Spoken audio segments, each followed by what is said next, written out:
भाई चिराग पासवान का press conference हुआ।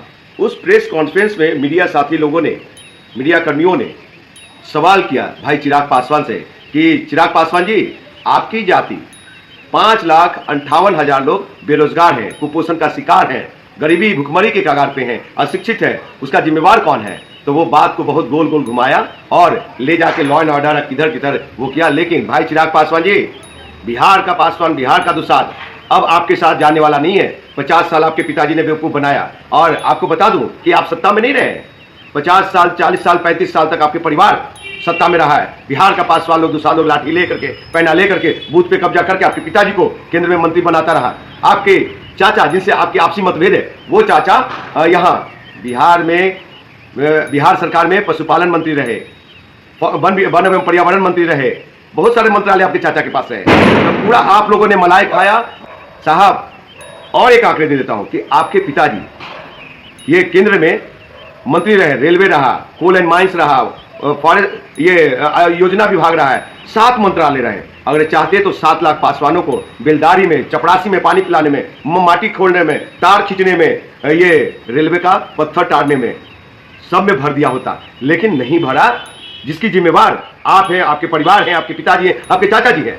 आज जो युवा नौजवान चिराग भैया जिंदाबाद कर रहे हैं, उनके पिताजी के बेरोजगार आज हैं तो आपके पिताजी का दिन है। आप 10 साल से सांसद हैं। आप बताइए बिहार के पासवानों को लिए, बिहार के पासवानों को कि जमुई के दुसाध पासवानों के लिए, अनुसूचित जाति जनजाति के लिए एक लाइब्रेरी बनाया साहब? नहीं बनाया।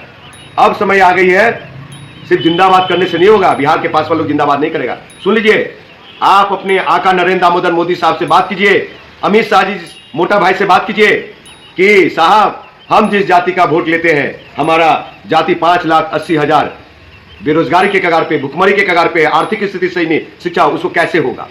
इस विषय पे आपको गंभीरतापूर्वक बात करनी चाहिए। नहीं तो बिहार का पासवान अब निर्णय लेने जा रही है। सिर्फ झूठ की नहीं, सिर्फ ये कहिएगा जिनकी संख्या देश में 8 से 9%, बिहार में 8 से 9%, उसको आपके पिताजी 10% आरक्षण दिलवा दिए, स्वर्ण आरक्षण 10%। आप कहते 2016 में कहा कि समृद्ध दलितों को आरक्षण छोड़ देना चाहिए, तो आपसे बड़ा समृद्ध कौन है? सबसे पहले आप आरक्षित सीट को छोड़िए, जनरल सीट से लड़िए। और अब कहते हैं कि 12 जातियों को, वो 12 जाति जो ईबीसी का फायदा ले रहा है, BC1 का फायदा ले रहा है, और उसको आप कहते हैं कि अनुसूचित जाति की सूची में शामिल किया जाए। ये कितना दुर्भाग्यपूर्ण है। आप दलित विरोधी हैं, दलित के साथ साथ दुसाध पासवान विरोधी हैं। आपको सिर्फ वोट चाहिए पासवानों का, और ब्राह्मणों का राज लाना चाहते हैं, जो कि कदापि नहीं हम चलने देंगे। भाई चिराग पासवान, युवा बिहार सेना पार्टी जिस समय सत्ता में आई और इंजीनियर राजकुमार पासवान ये वायदा करता है बिहार के पासवानों से, दुसाधों से, कि जिस समय मैं कुर्सी पे बैठूंगा उस समय एक भी दुसाध पासवान का बेटा बेरोजगार नहीं रहेगा, उसकी आर्थिक स्थिति खराब नहीं, एक भी घर माटी का टिका नहीं होगा। ये मैं वादा करता हूं। भाई चिराग पासवान अब मलाई नहीं देगी बिहार का पासवान, अब हिसाब मांगेगा आपसे। 50 साल का हिसाब, 10 साल का हिसाब ये लेना होगा। और सिर्फ नमो मोदी और मैं मोदी का हनुमान कहने से नहीं चलेगा। समाज का काम करना होगा, घर का काम, जाति का काम करना होगा। और आपको समझ जरा भी शर्म है तो मोदी जी से मांगिए, अपने समाज के लिए बात कीजिए। दुसाध रेजिमेंट की युवा नौजवान बेरोजगार है, पासवान रेजिमेंट की और युवा नौजवान बेरोजगार है। साहब, कब तक आप ठगते रहिएगा? आपके परिवार कब तक ठगते रहेंगे घर को? अब ठगी नहीं चलेगी, काम करना होगा। जाति, दुसाध जाति सभी राज्यों में है, उनको आरक्षण नहीं है।